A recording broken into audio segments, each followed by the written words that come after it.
From the PEP Radio Newsroom, these are the stories we are following at this hour. The man suspected of killing a Minnesota lawmaker and wounding another crawled to officers in surrender Sunday after they located him in the woods near his home, bringing an end to a massive, nearly 2 day search that put the entire state on edge. Vance Bolter was arrested and charged with 2 counts of murder and 2 of attempted murder. He is accused of posing as a police officer and fatally shooting former Democratic House Speaker Melissa Hortman and her husband Mark in their home early Saturday in the northern Minneapolis suburbs.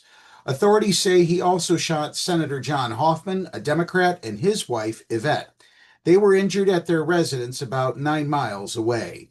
One man's unthinkable actions have altered the state of Minnesota, Democratic Governor Tim Walz said at a news conference after Bolter's arrest. The search for Bolter was the largest manhunt in the state's history, Brooklyn Park Police Chief Mark Bruley said. It began when Brooklyn Park officers went to check on Hortman's home and saw her husband gunned down before the shooter fled. Authorities on Sunday located a vehicle Bolter was using abandoned in rural Sibley County where he lived, and a police officer reported that he believed he saw Bolter running into the woods, Bruley said.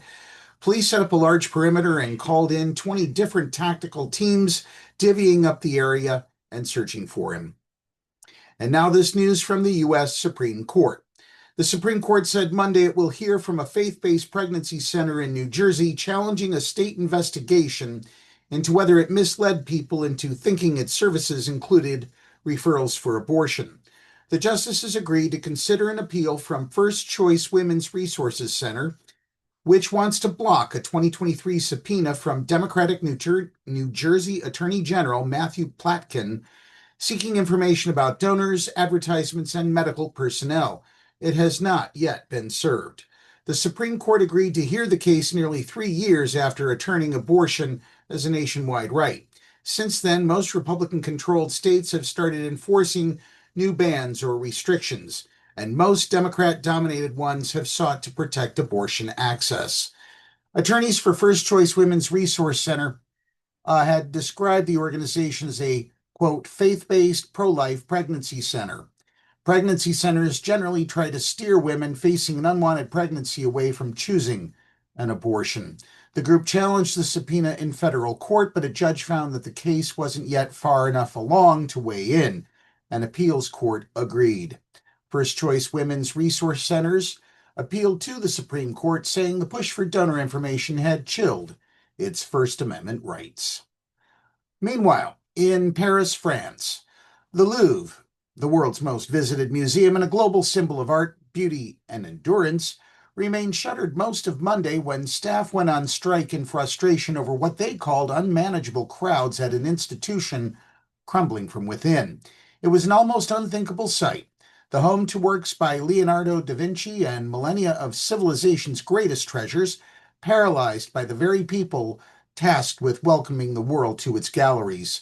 Thousands of stranded and confused visitors, tickets in hand, were corralled into unmoving lines beneath I.M. Pei's glass pyramid. It's the Mona Lisa moan out here, said Kevin Ward, age 62, from Milwaukee. Thousands of people waiting, no communication, no explanation. I guess even she needs a day off. The Louvre has become a bellwether of global over-tourism, overwhelmed by its own popularity. As tourism magnets from Venice to the Acropolis scramble to cap crowds, the world's most iconic museum is reaching a reckoning of its own.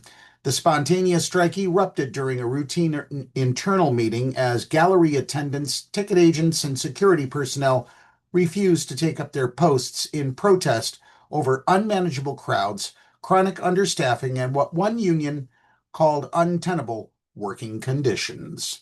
That's the news at this hour. If you are watching our videos on YouTube, please subscribe to our channel. Download the Live 365 app to take us along with you wherever you go. Up next, we have the Meadville area weather forecast here on PEP Radio.